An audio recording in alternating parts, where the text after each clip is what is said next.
you beautiful people, it's Ezra here and welcome to Dax's Desk, a place where we can come to connect and communicate about all things organisation, planning, productivity and of course study. So besides the cheery introduction to my video, this video is going to be a little bit rawer than the others, if that even is a word.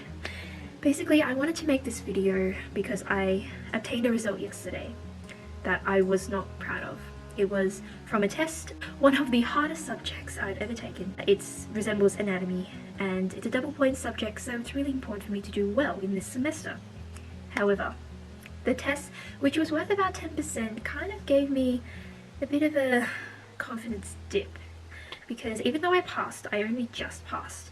So looking back, I was quite upset yesterday, and I wanted to just put out there that even though I share all these tips about study and how to be a better student, how to improve your skills, does not mean that I am perfect in myself and what I do.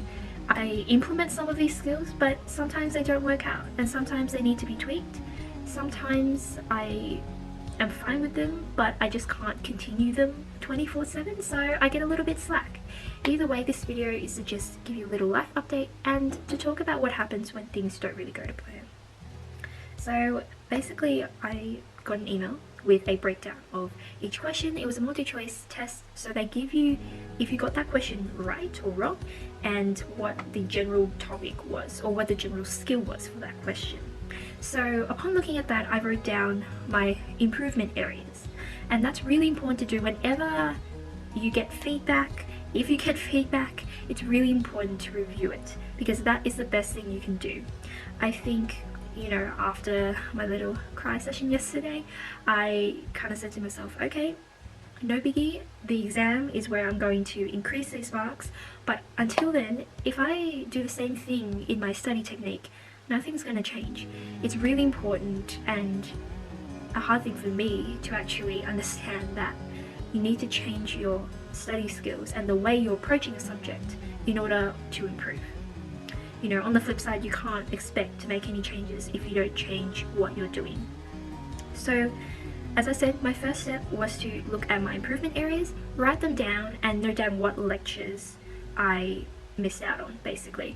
I did go through and study pretty much everything. It's just that sometimes when I was going through, perhaps I didn't memorize it enough to get it in my head, perhaps I memorized the wrong diagram. I was talking to my boyfriend the other day, and basically what he said was, you need to understand the concept, not just memorize the concept. And in anatomy, it's a very visual subject, and it took me a little while to understand that, because I was memorizing names and the general placement, and I was memorizing key diagrams, but in the test they gave us different diagrams, and that kind of threw me off a little bit.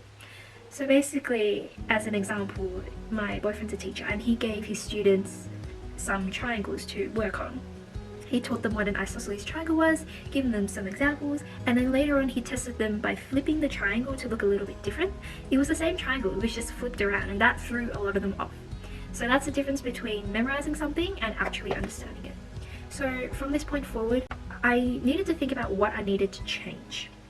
So for me, I need to work with multiple diagrams so that I get it in my head. Not just the lecture slides, but also the textbook. Also images I find on the internet that are reliable sources.